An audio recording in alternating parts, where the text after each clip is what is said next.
참 늘 누리는 것들이 많죠. 늘 누리고 늘 내 옆에 있는 건데요. 그것에 대한 소중함을 우리가 모른 채 누리는 경우가 많습니다.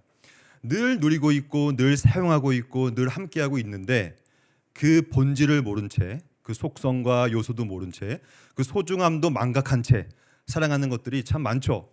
뭐 대표적인 것이 뭐냐면 바로 공기입니다. 이 자리에도 지금 공기가 있으니까 여러분들이 가만히 앉아 계신데요. 공기가 딱 끊겼다고 생각해 보세요. 그럼 어떻게 될까요? 비명이 지르고 난리가 날 겁니다. 여러분, 저는 군대에 10억을 줘도 안 갑니다. 다시 안 갑니다. 저는 군대에 엄청난 큰 트라우마가 있는 사람이거든요. 그 트라우마의 핵심은 바로 화생방이었어요. 아마 여기 예비역 병장님들은 화생방을 딱 말씀드리자마자 얼굴이 일그러지잖아요. 왜냐면 그만큼 고통스러운 공간인데요. 가스실에 들어가는 거거든요. 근데 안타깝게도 제가 있었던 그 훈련소에 저희 중대를 담당했던 조교가요, 정말로 사이코패스였어요. 미친 사람이었어요, 쉽게 말하면. 왜냐하면 원래 국방부 규정상 이 가스실에 들어가서 이 방독면을 벗는 시간이 3분이 넘어가면 안 돼요. 근데 제가 자그마치 몇 분 있었냐면, 놀라지 마십시오, 10분. 리액션이 좋네요, 우리 에이즈가. 웬만하면 이런 리액션이 안 나오는데 10분 동안 제가 방독면을 벗고 있었어요. 이 방독면을 벗으면 얼마나 힘드냐면, 여러분, 가스실에 들어가면 사람이 숨을 참죠. 왜냐면 가스를 안 마시려고. 근데 아무리 심폐지구력이 뛰어나도 3분 이상을 못 참잖아요. 그러니까 이게 참다가 도저히 못 참으니까 가스를 마실 수밖에 없는 거예요. 그럼 마시면요, 이 가스가 들어오잖아요. 진짜 뭐 형연할 수가 없어요. 막 죽을 것 같아, 정말. 막 다 들어갑니다. 그래서 이 너무 힘드니까 다시 한번 숨을 이게 딱 참고 있는 거예요. 근데 또 못 버티니까 또 가스를 마시고. 제가 그것을 여러분 10분 했습니다. 10분. 트라우마예요. 제가 그때 뭘 느꼈냐면, 와, 공기. 지금 이곳에도 공기가 있고 여기 보니까 공기청정기까지 있어요. 그러니까 이거는 뭐 공기가 깨끗하단 말이에요, 여기는. 그러니까 우리가 소중한 이 공기를 늘 마시고 있지만, 그러나 그 공기의 화학식 아십니까? 그 공기가 갖고 있는 본질과 속성, 요소를 우리가 알고 있습니까? 몰라요. 모르지만 늘 주변에 있기 때문에 소중함을 가지고 누리고 있는 것이죠. 하나만 더 예를 들어볼까요? 전기 생각해봐요. 전기. 여러분, 지금 폭염 열대야 27일 128년 만에 처음이래요. 이게 너무 덥잖아요. 제가 5년 전에 아프리카에 있는 우간다라는 나라가 있습니다. 우간다에 제가 들어가서 신학 교육을 시키러 들어갔는데요. 이 난민촌에 들어갔거든요. 정말로 난민촌에는 전기가 아예 없어요. 전기 자체가 없고 수도도 없고 물도 없어요. 근데 제가 그때 뭘 경험했냐면, 와, 저 박재은이라는 사람은 대단히 그 전기 의존적 존재구나. 그러니까 전기가 없는 거를 알고 있음에도 불구하고 나도 모르게 무의식적으로 전기 콘센트를 막 들고 다녀요. 꼽을 데 없나. 이게 신기하더라고요. 그 다음날 뭐 제가 한 3주 있었는데요. 그 다음날이 돼도 저도 모르게 이걸 막 꽂으려고 그래요. 전기가 없는데. 그만큼 전기라는 것은요, 소중합니다. 늘 사용하고 있고 여기 에어컨이 나오고 있고 지금 막 돌아가고 있는데요. 이 전기가 없으면 우리는 힘들어질 거예요. 하지만 전기는 늘 우리 주변에 있지만 마치 공기처럼, 근데 그 소중함을 모른 채, 그 전기에 갖고 있는 그 화학식도 모르잖아요. 우리는 그 본질과 속성과 요소를 모른 채 그냥 누리고 있는 거거든요. 마찬가지입니다. 오늘 설교의 주제가 뭐냐면 예배입니다. 여러분들은 지금 예배 드리고 있어요. 뭐 저번 주에도 이 자리에서 예배 드리셨겠죠. 저는 오늘 1부, 2부 설교하고 이제 가지만 다음 주는 여전히 여러분 나오실 거 아닙니까? 안 나오실 겁니까? 나오셔야 되지 않습니까? 나와서 또 예배 드릴 거 아닙니까? 또 예배 드리겠죠? 계속 예배 드리는 거예요. 늘 소중하게 드리고 있지만 이 예배의 본질이 뭐고, 내가 지금 왜 앉아 있으며, 나는 누구고 여기는 어딘가, 그 속성과 요소와 예배의 핵심을 파악하지 못한 채 마치 늘 주변에 있는 공기처럼, 늘 주변에 있는 전기처럼 그렇게 그냥 습관을 쫓아서 예배드리는 경우가 되게 많습니다. 저는 오늘 이 본문을 통하여서 우리가 늘 드리는 예배, 앞으로 죽기 전까지 드려야 될 예배를, 그 예배의 본질과 속성을 정확히 깨닫고 예배드려야 한다, 이 개념을 좀 살펴보려고 합니다. 오늘 본문은 시편인데요. 시편에 이게 보면 표제를 보면 다윗의 시라고 적혀 있습니다. 저는 아까 목사님 소개해 주신 것처럼 저는 이제 조직 신학을 전공했어요. 조직 신학 무섭죠? 조직 폭력배 떠오르지 않습니까? 조직. 이 조직이란 뜻이 뭐냐면 체계란 뜻이에요. 체계, systematic이라고 하는 체계적. 왜냐하면 성경은 하나님의 진리입니다. 진리는 중구난방으로 쓰여진 게 아니에요. 하나님이 막 쓴 것도 아니고요. 하나님 가운데 있는 그 질서라는 게 있어요. 신적 질서라고 하는데요. 신적 질서에 입각하여 체계적으로 진리 체계를 서술해 놓은 것이 바로 성경입니다. 저는 이 시편을 읽으면 읽을수록 사실 시편의 장르는 시예요. 시, 문학이란 말이에요. 그럼에도 불구하고 다윗은 대단히 뛰어난 조직신학자입니다. 왜냐하면 시편을 읽다 보면요, 핵심적인 조직신학의 가치들, 교리의 체계들이 잘 드러나 있는데 오늘 본문은 예배가 무엇인가에 대한 예배론이라고 하거든요. 예배에 대한 학문을 굉장히 잘 전개하고 있습니다.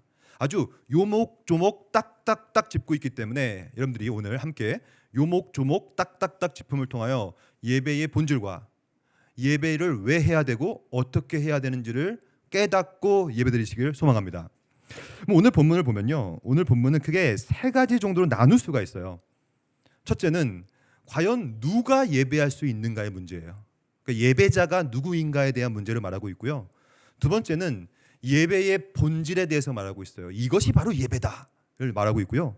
세 번째는 바로 예배의 방식에 대해서 말하고 있어요. 어떻게 예배해야 하는가. 굉장히 중요한 내용들입니다. 하나씩 배우면서 참된 예배자가 되길 소망합니다. 첫째, 1절 말씀을 제가 읽겠습니다. 누가 예배할 수 있느냐 문제입니다. 1절, 너희 권능 있는 자들아 영광과 능력을 여호와께 돌리고 돌릴지어다. 여기서 핵심은 권능이에요. 권능. 그러니까 여러분과 저를 가리켜서 뭐라고 하냐면 너희 권능 있는 자들아, 다르게 말하면 능력 있는 자들아, 다르게 말하면 할 수 있는 자들이라는 뜻이에요. 우리 인간은 권능을 갖고 있는데 어떠한 권능이냐면 예배할 수 있는 권능입니다. 여러분과 저만 할 수 있다고요. 어떠한 동물과 식물도 예배할 수 있는 능력이 없습니다. 여러분들이 키우고 있는 반려견, 반려묘를 오늘 데리고 와보세요. 이 자리에 앉힙니다. 그래서 복음을 들어요. 강아지야, 이 개새끼면 안 되죠. 개의 아기야. 개의 아기야. 너 주 예수를 믿으라. 그래야면 너와 너의 집이 구원을 받을 거야 라고 제가 복음을 선포한다고 생각해봐요. 그러면 이 반려견은 어떻게 할까요? 아무것도 몰라. 왜냐하면 개한테는 예배할 수 있는 능력을 갖고 있지 않거든요. 개가 없어요. 동물과 식물에게는 예배할 수 있는 능력이 없으며 예배할 수 있는 권능이 없어요. 그 이유가 뭘까요? 왜냐하면 동물과 식물, 특별히 피조 세계와 인간이 갖고 있는 가장 큰 차이가 있거든요. 그게 뭐냐면 바로 하나님의 숨입니다. 다시 한번, 하나님의 숨. 이것을 어떻게 번역하냐면 생기라고 번역하죠. 생기. 그래서 이 헬라어로 하면 theos, 하나님이란 뜻이고요. 프네오스토스, 숨이란 뜻이에요. 하나님의 숨 혹은 하나님의 호흡이라고 불러요. 마치 인간에게만 뭔가가 들어옵니다. 이것을 나파흐라는 히브리어인데 이 나파흐의 개념이 뭐냐면 불어넣는 거예요. 정말로 뭔가를 불어넣어요. 이게 뭐냐면 하나님의 숨이요, 하나님의 호흡이에요. 그 호흡이 있는 사람을 가리켜서 뭐라고 부르냐면 생명이라고 불러요. 생명, 살아있는 존재. 그 살아있는 영적인 존재가 갖고 있는 독특한 게 뭐냐면 바로 영혼입니다. 영혼. 즉 여러분과 저에게는 영혼이란 게 있고요. 영혼이 갖고 있는 능력이 있어요. 능력. 그 능력은 뭐냐면 한마디로 말하면 전인적인 능력이라고 하는데요. 요약하자면 지, 정, 의로 요약할 수 있어요. 그러니까 우리 인간만 지적인 능력을 갖고 태어나고요. 우리만 감정적인 능력을 갖고 태어나고요. 우리 인간만 의지적인 능력을 갖고 태어나요. 이걸 한번 설명해 보겠습니다. 여러분과 저는 오늘 본문에 의하면 권능이 있는데, 왜냐면 우리는 호흡이 있고 우리는 영혼이 있기 때문에 그 영혼 안에는 지적인 능력을 갖고 있어요. 여러분과 저만 10편, 29편, 1절, 2절 오늘 본문을 이해할 수가 있어요. 우리만 하나님을 인식할 수 있다고요. 우리만 영원한 것을 이해할 수 있어요. 우리 인간만 천국과 지옥을 이해할 수 있고 그리스도의 십자가와 속죄와 그 모든 것들을 우리만 이해할 수 있다고요. 그러니까 하나님을 이해할 수 있는 유일한 존재는 인간밖에 없어요. 그러니까 우리가 태어난 이유가 뭐냐면 이 지적인 능력을 사용하여 하나님을 더 깊게 알라. 호세아 선지자가 말씀하시지 않습니까? 힘써 여호와를 알라. 여러분 힘쓰라는 건 뭐냐면 성경에서 힘쓰라는 표현은 언제나 의도적이란 말이에요. 의도적. 왜냐하면 여러분과 저는요, 사실은 하나님을 알 마음이 없습니다. 우리는 단 한 번도 하나님을 알고자 한 적이 없고요. 하나님을 알고 싶은 마음조차 생기지 않았어요. 우리는 원래 하나님이 먼저 우리를 아신 겁니다. 하나님이 먼저 우리를 아셔서 우리에게 은혜를 베풀어 주셨기 때문에 이제 우리가 하나님을 알게 된 거거든요.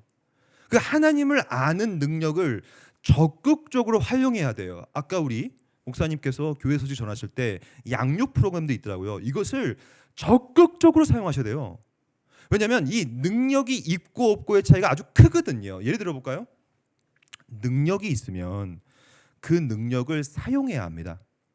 사용하지 않으면요, 죄가 될 수도 있고요, 윤리적으로 문제가 될 수도 있고요, 도의적으로 문제가 될 수가 있어요. 예를 들어 볼까요? 어떤 사람이 있습니다. 세계 1위 응급처치 기술가예요.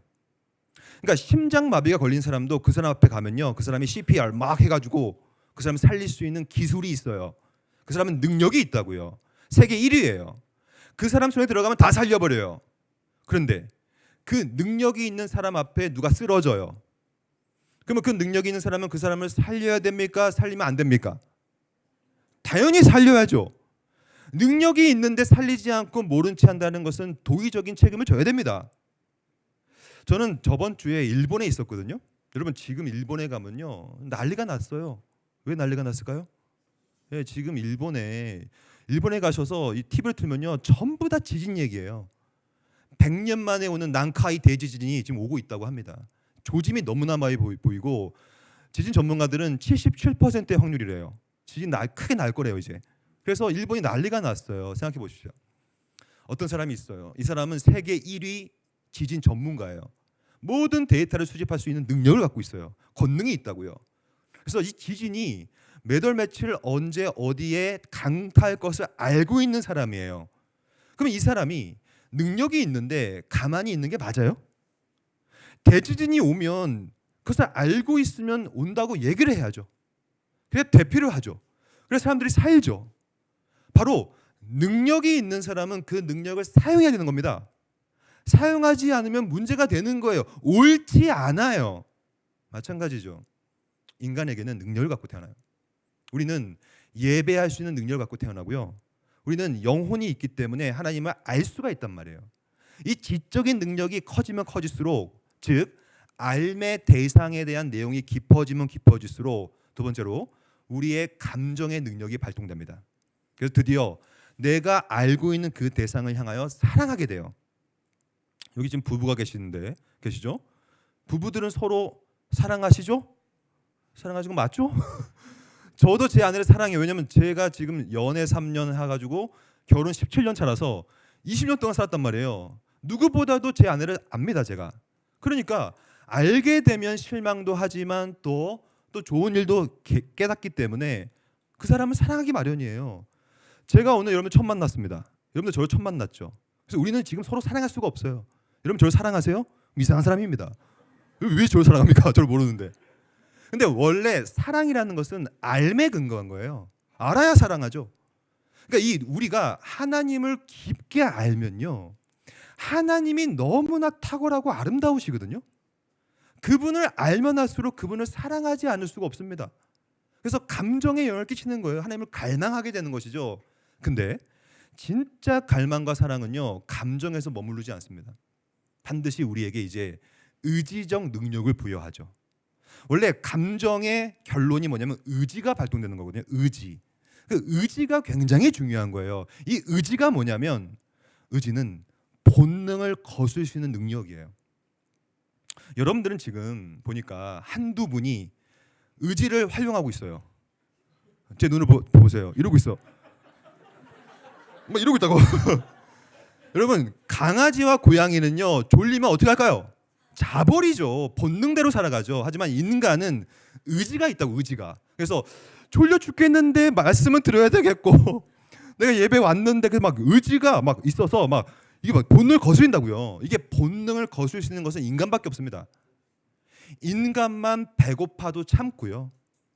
동물은 배고프면 가서 그냥 낼름 먹어버려요. 근데 인간은 참죠. 왜냐하면 인간은 문화인이거든요. 그렇지 않으면 야만인. 그래서 본능을 억제하지 못하는 성범죄자를 향해 뭐라고 부릅니까? 저 짐승과 또 같은 놈. 왜냐하면 짐승은 의지를 발동하지 않거든요. 인간만 감정이 있고 알 수가 있기 때문에 지정의, 의지의 기능까지 있어서 솔직히 오늘 아침에 여러분 솔직히 우리끼리니까 말씀해 봅시다. 예배 드리러 나오기 싫으셨죠? 지금 더워 죽겠는데 지금 막 지금 열대야인데 지금. 근데 여러분들 지금 나오기 싫지만 지금 나와 계셨잖아요. 왜냐? 의지가 발동된 겁니다. 내가 그래도 힘들지만 그래도 가야지. 왜냐하면 여러분들은 능력이 있다고요. 인간만 오늘 본문에 의하면 너희 권능 있는 자들아. 왜 우리가 권능이 있냐면 그 다음 구절. 우리는 영광을 알 수 있다고요. 하나님의 영광을. 또 하나님의 능력을 감지하고 그것을 체험할 수도 있고요. 그렇기 때문에 예배할 수 있는 능력이 있는 영혼을 가진 여러분과 저만 하나님께 영광과 능력을 돌릴 수 있는, 예배할 수 있는 능력이 있다는 것입니다. 그래서 우리가 태어난 이유는요, 예배하기 위함인 것이죠. 그렇게 능력을 부여한 겁니다. 첫째, 누가 예배할 수 있는가? 바로 여러분과 저 같은 인간만 예배할 수 있다는 것이죠. 두 번째, 그러면 예배의 본질이 뭘까요? 예배가 도대체 뭐길래 우리는 예배해야만 할까요? 예배의 본질에 대해서는 오늘 성경 9절 2절에 잘 나와 있습니다. 2절 상반절을 제가 한번 읽어볼게요. 여호와께 그의 이름에 합당한 영광을 돌리며 라는 표현이에요. 이 표현에서 핵심적인 문구가 뭐냐면 바로 합당한이라는 표현이에요. 합당한. 예배의 본질은 뭐냐면 합당한 행위입니다. 합당한 것을 다르게 번역하면 응당 마땅하다는 것입니다. 이걸 좀 설명해 볼게요. 여러분 혹시 살면서 압도적인 존재를 만나본 적 있으십니까? 압도적인 존재. 나와는 차원이 다른 존재. 저는 외모에 있어서 압도적인 존재를 좀 만나봤습니다. 왜냐하면 연예인들을 좀 만나볼 기회가 있어가지고. 여러분 혹시 이한이 알아요? 여러분들은 말씀과 기도에만 전무하셔가지고 뭐 영화 드라마 이런 거 겉도보도 안 보셔가지고 이한이 모르시는데, 이한이가 누구냐면 원래 슈퍼 모델이었어요. 근데 이제 배우로 전향해가지고 좋은 영화를 많이 찍고 있는데요. 제가 20년 전에 이한이가 신인이었을 때, 그러니까 얼마나 젊고 이뻤겠어요. 그 20년 전에 이한이를 제가 만나봤거든요. 제가 진짜로 깜짝 놀랐어요, 정말. 진짜 우와, 이게 인간인가? 진짜 너무 이쁜 거야, 진짜. 이게 말로 형용이 안 됩니다. 정말 제가 와, 이게 연예인이구나. 그러니까 이한이를 딱 보자마자 나도 모르게 두 손이 모아져요. 이게 제가 그거를 경험했다니까요. 그러니까 압도적인 사람 앞에 섰더니 압도적이지 않은 존재는요, 두 손이 모아지고요. 괜히 나도 모르게 굽신굽신 됩니다, 이렇게. 이게 신기하더라고. 나도 모르게. 근데 이게 여배우였고, 제가 사실 또 남자 배우도 만나봤거든요. 여러분 고수 알아요? 그 쌀국수에 넣는 고수 말고 여러분. 그거는 이제 쌀국수에 넣는 것이고, 고수라는 남자 배우가 있어요. 와, 압도적이야 정말. 저는 인간이 아니야 그냥. 진짜 인간이 아니야. 이목구비가 너무 뚜렷하고요. 와, 나 진짜 이게 진짜 조각 같은 게 이거구나. 제가 그때 뭘 경험했냐면 이한이 앞에서의 그 감정을 경험했어요. 고수 앞에서 제가 나도 모르게 두 손을 모아요. 이상하더라고. 나도 모르게 모으고 이렇게 굽신굽신 돼요. 나도 모르게.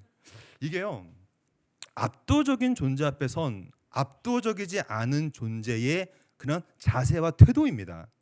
뭐 이거는 외모에 대한 얘기였고요. 저는 이제 교수 역할을 하고 있어서 학문을 하는 사람인데요. 저는 학술적으로 진짜 압도적인 분을 만나봤어요.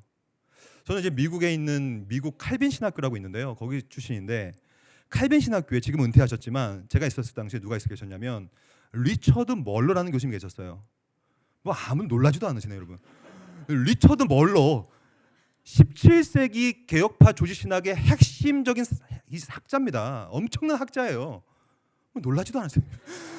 리처드 멀러, 여러분, 17세기는 어떤 시대냐면 16세기가 종교개혁 시대고요. 17세기는 종교개혁 후기라고 해서 포스트 리포메이션 시대, 아주 위대한 시대였어요. 그 시대에 대해서 세계 1위 전문가입니다. 제가 그분의 조교를 한 2년 했거든요. 그분이 아침 9시가 되면요, 이메일을 보내요. 띵동 보내면 그 이메일의 내용이 뭐냐면 책 30권의 리스트가 딱 적혀 있어요. 근데 그 책은 영어 책, 독일어 책, 네덜란드 책, 프랑스어 책, 헬라어, 라틴어, 히브리어 이러한 다양한 언어로 된 책이었어요. 이것을 왜 저한테 이메일을 보내시냐면 이것을 싹 다 스캔해서 가져와라. 그래서 제가 여러분 이 자리에서 저만큼 스캔을 잘하는 사람 없을 겁니다. 제가 스캔을 진짜 잘해요. 왜냐면 하도 많이 해가지고 스캔을 다 해요. 해가지고 다 보내드려요. 그러면 또 일주일이 지나면 월요일날 또 이메일이 와요. 또 30건. 이거를 2년 동안 한 거예요. 제가 너무 궁금했어요. 그래서 찾아갔죠. 교수님 혹시 이 30건을 다 읽으세요? 그러니까 뭐라고 하는지 아세요? Sure. 당연하지. 당연히 읽으니까 너한테 부탁하지. 압도적이죠. 진짜 압도적이야. 그 제가 멀로 교수님 앞에 서면요 나도 모르게 두 손이 모아져. 교수님이 짱입니다 이러면서. 이게요 압도적인 존재 앞에서 서는 이 비압도적인 사람은 그 사이에 뭐가 생기냐면 법이 생깁니다. 그 법은 뭐냐면 괜히 무릎을 꿇게 될 수밖에 없고요. 이게 두 손을 모을 수밖에 없고요. 감히 이 고개에다가 기부스를 할 수가 없어요. 나도 모르게 이렇게 된다고요. 마치 베드로처럼. 예수께서 말씀하셨어요. 베드로야, 저기 가서 그물을 내려라. 그물을 내려요. 압도적인 물고기를 잡죠. 엄청나게 잡잖아요.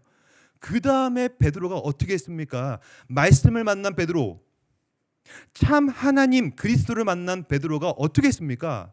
무릎을 꿇어요. 그래서 한마디 합니다. 주여. 왜 주여라고 했을까요? 왜냐하면 너무 압도적입니다. 나는 아무것도 아닙니다. 그래서 뭐라고 했냐면 주여 나는 죄인으로소이다. 나를 떠나소서. 왜 떠나라고 했을까요? 당신은 너무 거룩하고 압도적인 존재라서 나같이 더러운 죄인과는 함께 할 수 없습니다. 우리는 이게 바로 합당한 예배의 자세라는 것을 기억해야 합니다. 하나님은 어떤 분이냐면 이 한이보다 아름다워요. 하나님은 고수보다 아름답다고요. 하나님이 아무리 미련해도 우리보다 지혜롭습니다. 하나님이 누군지를 아는 순간 우리는 감히 고개를 들 수가 없죠. 그의 발 앞에 무릎을 꿇는 것은 응당 마땅하다. 오늘 본문에는 합당하다라는 말이 나와요. 왜 합당할까요? 오늘 본문을 다시 볼까요? 2절에 보니까 2절에 왜 그의 이름에 합당한 영광을 돌려야 되는가? 누구와 함께 돌리려고 하냐면 바로 여호와께 돌려야 된다. 이 여호와가 뭘까요? 여호와는 우리나라 말로 번역한 것인데 원래는 히브리어로 예흐에 아쉐르 예흐에를 줄여서 말한 겁니다. 아마 여러분들은 이것을 야외 혹은 야훼, 영어로 하면 제호바, 한국말로 하면 여호와라고 불러요. 영어로 하면 I am who I am. 뜻이 뭐냐면 나는 스스로 있는 자다. 그 스스로 있다는 건 뭡니까? 여러분과 저는 스스로 있을 수가 없어요. 우리는 피조물입니다. 피조물은 뭐냐면 연약하죠. 피조물의 특성은 죽어요. 여러분과 저는 죽습니다. 앞으로. 그리고 우리는 연약하죠. 우리는 다치기도 하고요. 피도 나고요. 아프기도 하고요. 근육통도 생겨요. 왜냐하면 우리는 피조물이니까. 하지만 하나님의 이름은 여호와십니다. 무한하다고요. 창조주라고요. 그분은 영원하시고 무소부지하시고 편지하시고 그분은 압도적인 존재란 말이에요. 그래서 성경에 보면요. 한국말로는 다 하나님이라고 번역되어 있지만 히브리 말로 보면요. 전부 다 엘 혹은 엘로힘이에요. 그 뜻이 뭐냐면 이스라엘 백성들이 압도적인 하나님 만난 거예요. 그러니까 이 엘이란 뜻이 뭐냐면 압도적인 무적의 능력 있는 존재라는 뜻이에요. 너무나 압도적이니까 엘이다 저분은. 저분은 엘로힘이시다. 저분은 여호와시다. 그의 이름의 뜻과 그를 경험하는 사람은 오늘 본문 2절. 그 여호와가 누군지만 아는 사람은 그의 이름에 합당한 영광을 돌릴 수밖에 없는 거예요. 응당마땅한 것이죠. 여러분들은 혹시 예배드리기가 어렵습니까?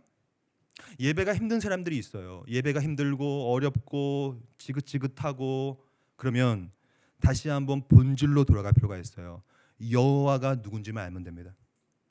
여호와 하나님이 얼마나 압도적이고 그분이 얼마나 사랑이 많으시고 얼마나 화평과 샬롬의 무한한 창조주신가를 깨달으면 감히 고개를 들 수가 없습니다. 그의 발 앞에 무릎을 꿇는 예배는 합당한 것이고 응당 당연한 것이겠죠. 그것이 바로 예배의 합당한 본질의 행위라는 것입니다. 세 번째, 그러면 첫 번째는 누가 예배할 수 있는가? 인간은 능력을 갖고 있어서 권능이 있는 자들은 예배할 수 있다. 두 번째는 예배는 여호와의 이름에 합당한 행위이다. 세 번째는 그럼 우리는 어떻게 예배를 드릴 수 있을까요? 예배의 방식은 뭘까요? 오늘 2절에 보니까 이렇게 말하고 있습니다. 제가 다시 읽겠습니다. 여호와께 그의 이름에 합당한 영광을 돌리며. 근데 하반절이에요. 어떻게 예배해야 되는가에 대한 문제인데요. 거룩한 옷을 입고 여호와께 예배할지어다. 예배의 방식은 뭐냐면 거룩한 옷을 입는 거예요. 왜냐하면 여러분과 저는요 진짜 더럽거든요.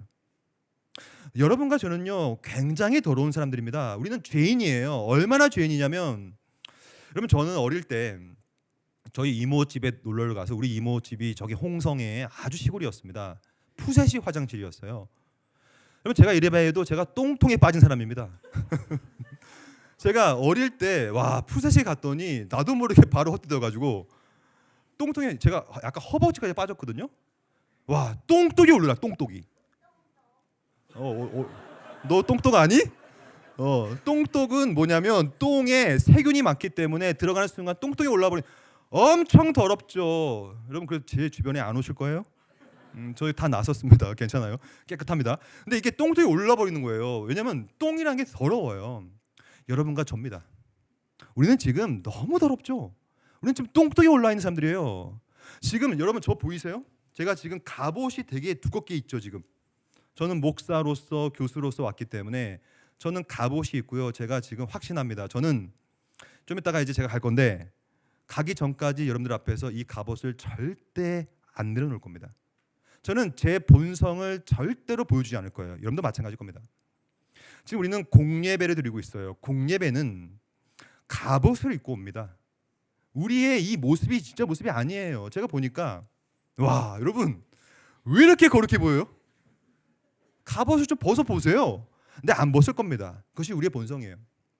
우리의 본성이 얼마나 더러운 걸 말씀드릴게요. 제가 지금 계속 죄인이다, 똥통에 빠졌다, 똥독이다 말을 쓰는데 아마 여러분들 가운데 불편하실 겁니다. 아니 교수님, 제가 왜 이렇게 죄인이 아닌데 왜 자꾸 죄라고 합니까? 아니에요. 왜냐하면 죄라는 것은 행위의 문제가 아닙니다.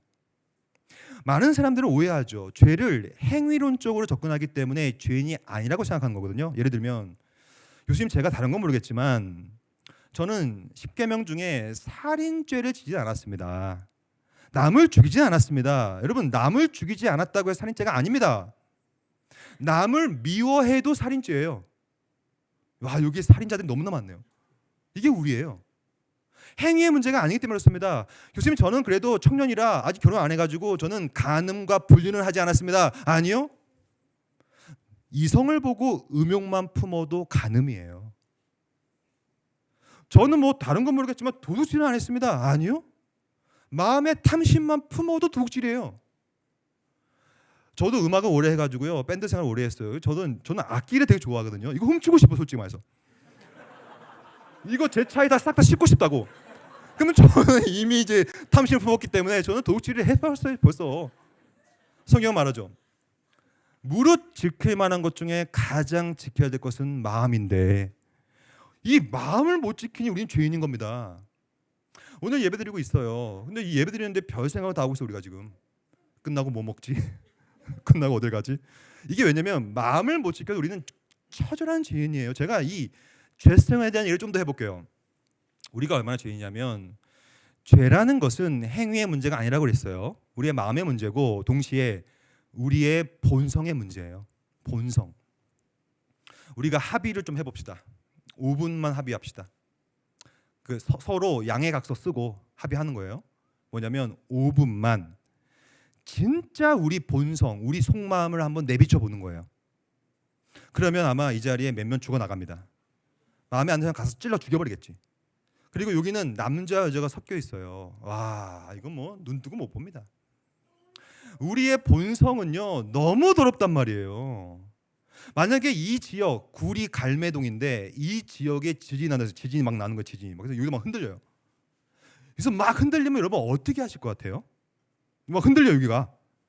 그러면 최소한 옆 사람 바로 차고 나갑니다. 안 그럴 것 같죠?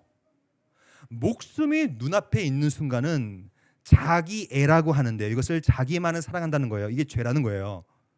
원래 인간은 하나님을 사랑하고 이웃을 사랑하라고 만들어진 존재입니다. 근데 죄가 뭐냐면 하나님과 이웃보다 나만 사랑하면 그게 죄예요. 그게 우리의 본성입니다. 영화를 보십시오. 재난 영화를 보십시오. 재난이 날 때 자기만 살려고 도망치는 사람 있죠. 그 빌런들 그게 다른 사람 얘기가 아니에요. 여러분과 저의 모습이에요. 본성적으로 봤을 때 우리는 절대로 남을 사랑하지가 못합니다. 그게 우리의 본성이라고요. 그걸 인정해야 됩니다. 우리는 죄인이에요. 엄청 큰 죄인입니다. 여기 물이 있는데요. 물 한 잔 먹겠습니다. 네, 보세요. 물이 있어요. 여기서 지이 나요. 정말로. 그래서 여기가 고립됩니다. 다 문이 당겨지고 한 달 내내 고립돼요. 근데 여러분들은 물이 없잖아요. 저는 물이 있어요. 여러분 이 물 때문에 여러분들은 저를 죽이시게 될 겁니다. 안 죽일 것 같죠? 내가 지금 죽어가는데 이 물 뺏으려고 난리가 납니다. 그게 우리의 본성이에요. 성경 말합니다. 의인은 없으되 하나도 없어요. 왜 없을까요? 왜 그럴까요? 왜 우리는 죄인일까요? 왜 우리는 예수를 믿었는데도 불구하고 죄인일까요? 그 이유가 있습니다. 죄냐, 죄가 아니냐에 대한 기준은 우리 인간이 아니라 하나님이시기 때문에 그렇습니다. 생각해 보세요. 저는 지금 흰색 와이셔츠를 입었어요. 제가 흰색 와이셔츠를 입을 때마다 늘 이해가 안 가는 게 뭐냐면 왜 이 흰색 와이셔츠 뒷목에다가 검은색 천을 대지 않는가? 이게 늘 이해가 안 가요. 여기 혹시 와이셔츠 만든 분 있어요? 좀 반영 좀 해주세요. 제가 오늘도 이렇게 입고 있으면 밤에 들어가면요 여기가 목대가 껴요. 그런 눈으로 저를 보실 거예요? 여러분들은 목대 안 껴요? 목대가 껴요. 이게 목대가 끼면 저는 이걸 빨아요. 빨래통에 넣습니다. 그럼 막 빨겠죠. 그러면 이제 그 다음 날에 딱 보면 깨끗해졌네 하고 저는 또 입어요. 그게 깨끗함에 대한 우리의 기준이에요. 저는 학교에서 있기 때문에 저는 뭐 기말고사, 중간고사를 평가를 많이 하잖아요. 생각해 보세요. 한 학생이 대학생이 있습니다. 중간고사 꽤 잘 봤어요. 한번 생각해 보세요. 그리고 서평 숙제 잘 냈어요. 발표도 잘했어요. 그리고 출석도 꽤 잘했어요. 근데 기말고사 때 조금 못했어요. 그러면 뭘 줘야 돼요? A예요, B예요? 그렇죠. 저도 마찬가지예요. 그러니까 꽤 잘했으니까 기말고사 조금 못했음에도 불구하고 A를 줍니다. 저는. 그게 우리의 기준이에요. 인간의 기준은 이렇게 유한합니다. 깨끗함에 대한 기준, 잘한 것에 대한 기준도 꽤 잘했으면 잘했다고 인정해요. 하지만 문제가 있어요. 하나님은 그렇지 않습니다. 하나님은요 거룩함에 대한 기준이 무한해요. 그래서 99.999999999를 율법을 다 지켜도 0.0000001만 지키지 않아도 뭐라고 평가하냐면 너는 죄인이다. 그래서 율법으로는 의롭게 될 수가 없는 겁니다. 너무 기준이 무한해요. 그래서 하나님의 기준은 너무 높기 때문에 어떠한 인간도 만족시킬 수 없으므로 그리스도가 오실 수밖에 없었던 거예요. 왜냐? 하나님의 높은 기준은 하나님밖에 만족시킬 수가 없기 때문에. 그래서 예수가 오신 겁니다. 그래서 예수 안에 있지 않고서는 우리는 다 죄인이에요. 그것이 바로 더러운 똥통에 빠져 있다는 뜻입니다. 우리는 너무 더러워요. 그러면 우리는 어떻게 할까요? 오늘도 죄인이고 내일도 죄인이고 계속 죄인일 텐데. 그래서 세 번째 예배의 방식은 오늘 본문 이렇게 말하고 있습니다. 거룩한 옷을 입고 여호와께 예배할지어다. 이 거룩한 옷은 뭐냐면 지금도 똥통에 빠져서 똥뚝에 올라 있지만 우리가 예수를 믿을 때 우리의 죄성을 보지 않으시고 그리스도의 의의 옷이라고 불러요. 그리스도의 의의 옷, 거룩한 옷을 우리가 입음을 통하여 하나님께서 우리를 보셨을 때 너는 이제 죄인이 아니야. 너는 이제 심지어 의로와 라고 의롭다고 칭하죠. 이걸 가리켜서 바로 칭의라고 불러요. 제 박사 논문 주제입니다. 저는 구원론을 전공했고 칭의론을 전공했어요. 왜냐하면 저도 죄인이고 다 죄인이기 때문에 우리는 그리스도의 옷을 덧입을 수밖에 없는 거거든요. 그래서 덧입고 나올 때 예수 안에 있는 자에게는 결코 정죄함이 없나니. 로마서 8장 1절. 그래서 예수 안에서 거룩한 옷을 입고 예배하지 않으면 이 예배를 더 이상 받을 수가 없는 것이죠. 제가 유학을 마치고 나서 미국에서 이제 캘리포니아까지 와서 거기서 비행기 타고 한국에 왔는데요. 한 8년 전이에요. 근데 그때 캘리포니아에 갔더니 아주 큰 럭셔리한 명품 샵이 있더라고요. 제가 들어가 보고 싶었어요. 근데 여행 중이었기 때문에 우리 모든 가족이 다 반바지 입고 나시티 입고 슬리퍼 신었어요. 뭐 그렇게 여행하니까요. 근데 그 럭셔리한 명품 샵에 드레스 코드가 있는 거예요. 정장, 베버리 힐즈에 있는 거였는데. 그래서 정장을 차려입고 가야 되는 곳인지 모르고 우리가 반바지 입고 슬리퍼 신고 들어갔어요. 제가 뭘 경험했냐면 부끄럽더라고요. 그러니까 나는 이것과는 안 어울리는구나. 내가 이렇게 옷을 입고 오는 것이 이상한 거구나. 마찬가지입니다. 예배라는 것은 우리가 똥통에 빠져 있기 때문에 그리스도의 거룩한 옷을 입지 않으면 안 되는 거예요. 이상한 거예요. 어울리지 않는 것이죠. 예배에 왔다고 해서 주일날 교회에 온다고 해서 다 예수 믿는 게 아닙니다. 저는 이 자리에서 그래서 복음을 선포하겠습니다. 주 예수를 믿으라. 그리하면 너와 너의 집이 구원을 얻으리라. 그리스도의 공로에 힘입지 않은 예배는 불가능합니다. 오로지 그리스도의 공로와 그리스도의 거룩한 옷과 그의 의로움을 전가받은 칭의된 자만 예배드릴 수 있는 거예요. 그것이 마땅한 것이고 어울리는 것이죠. 오늘 본문은 말합니다. 여호와께 그의 이름에 합당한 영광을 돌리며 거룩한 옷을 입고 여호와께 예배할지어다. 말씀을 정리합니다. 제가 최근에 유튜브를 보면서 썸네일을 하나 봤더니 재밌는 썸네일이었어요. 인간답게 살기 위해서 반드시 해야 될 세 가지. 첫째, 건강이 필요하다고 합니다. 건강을 해치면 인간답게 못 살죠. 굉장히 힘들죠. 두 번째는 돈이에요. 근데 그 영상에 의하면 돈이 너무나 많아도 돈의 노예가 돼서 인간답게 못 산대요. 돈이 너무나 없어도 못 산대요. 인간답게. 적당히 있으면 인간답게 살 수 있다고 합니다. 세 번째는 관계였어요. 그래서 인간답게 살려면 친구 관계, 부모 관계, 부부의 관계, 자녀의 관계들이 있어야 인간답게 산다고 합니다. 저도 그 영상을 보면서 공감이 많이 됐어요. 맞다. 맞아. 건강이 필요하고 돈도 필요하고 관계도 필요하지. 근데 제가 보면서 좀 아쉬웠어요. 왜냐하면 그 영상에는 치명적인 오류가 있었습니다. 신학적인 오류죠. 왜냐하면 진짜 인간답게 살기 위해서는 뭐가 필요하냐면 예배가 필요합니다. 왜 그런지 아십니까? 아마 여러분들 가운데 건강이 힘든 분이 있을 거예요. 돈 문제, 재정 문제가 힘든 분이 있겠죠. 관계 문제가 해결되지 않은 분들이 있을 겁니다. 왜 그럴까요? 왜 내 삶이 힘들까요? 그 이유가 뭐냐면 하나님과 관계가 깨졌기 때문에 그래요. 이거는 정답이에요. 이게 십계명의 구조입니다. 십계명은 1에서부터 10계명까지 1에서 4계명까지가 하나님과의 관계예요. 하나님을 깊이 사랑하는 사람은 당연히 이웃도 깊이 사랑하게 됩니다. 그 반대는 불가능해요. 내 삶에 인간답게 살기 위해서는 뭐 돈, 건강, 관계 다 중요하지만 예배가 없는 한 그건 다 깨져요. 예배가 회복되면 그것도 회복되게 되는 것이죠. 왜 그런지 아십니까? 예배는 뭐냐면 하나님의 은혜를 경험하는 순간이거든요. 은혜가 전부입니다. 그 이유가 있어요. 여기 보십시오. 물이 있습니다. 또 한 잔 먹겠습니다. 우리 이제 반컵 정도 남았죠? 이 반컵, 어떤 사람은 이 물을 보면서 이렇게 생각합니다. 나 이제 죽었네. 물이 반밖에 안 남았네. 나 이제 곧 못 말라 죽을 거야. 그렇게 부정적으로 생각하는 사람이 있어요. 근데 어떤 사람은 반대입니다. 살았다. 물이 반이나 남았네. 이런 팩트는 똑같습니다. 우리 삶의 팩트는 똑같아요. 살면 살수록 건강이 힘들어질 겁니다. 팩트는 똑같아요. 돈 문제 해결되겠습니까? 돈 문제가 풍족하게 되겠습니까? 관계 문제는 늘 깨지게 마련이에요. 직장에 가보십시오. 사회에 들어가 보십시오. 빌런들이 얼마나 많은지 몰라요. 힘들어요. 그러면 팩트는 늘 똑같은데 맨날 부정적으로 아이고 난 죽었구나 할 거예요. 은혜가 그 역할을 감당해요. 내가 은혜가 충만한 사람은 내 앞에 있는 돌을 보면서 원래는 걸림돌로 봤죠. 근데 은혜라는 것을 통하여서 똑같은 팩트이지만 시각이 바뀌어요.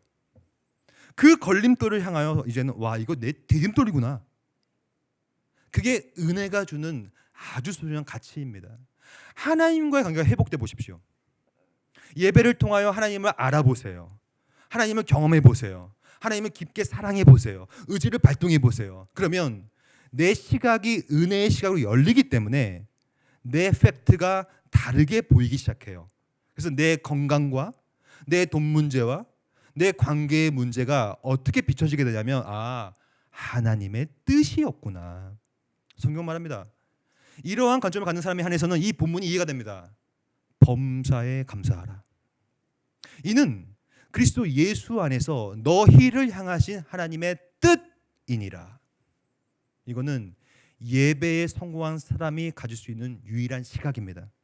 말씀을 정리합니다. 우리는 오늘도 예배드리러 나왔어요. 늘 드리는 예배입니다. 이 예배의 본질과 속성을 깨닫고 다시 한번 내가 능력을 발동하여 합당한 하나님의 예배를 하나님께 올려드리고 동시에 거룩한 그리스도의 옷을 덧입어 오늘도 죽기 전까지 평생 예배하는 저와 여러분 되기를 소망합니다. 하나님 감사합니다. 우리가 함께 이 본문 말씀을 통하여 예배의 본질을 살펴봤습니다. 우리는 예배할 수 있는 능력을 갖고 태어났습니다. 그 능력을 제대로 활용하는 것이 바로 인간다운 삶을 사는 것입니다. 오늘도 하나님을 깊게 알고 그 하나님 아버지의 영광스러운 이름 앞에 합당하게 부복하여 엎드릴 수 있는 저희가 될 수 있도록 인도하여 주시옵소서. 오늘도 죄를 짓고 마음속에 영혼 안에 우리의 본성 안에 너무나 큰 죄를 짓고 있습니다. 하지만 예수 안에 있는 자에게는 결코 정죄함이 없나니 그리스도의 거룩한 옷을 덧입고 예배로 나와서 하나님께 온전하게 예배드릴 수 있는 우리 모두가 될 수 있도록 인도하여 주시옵소서. 모든 말씀 우리에게 거룩한 옷을 입혀주신 그리스도 이름으로 기도드립니다. 아멘.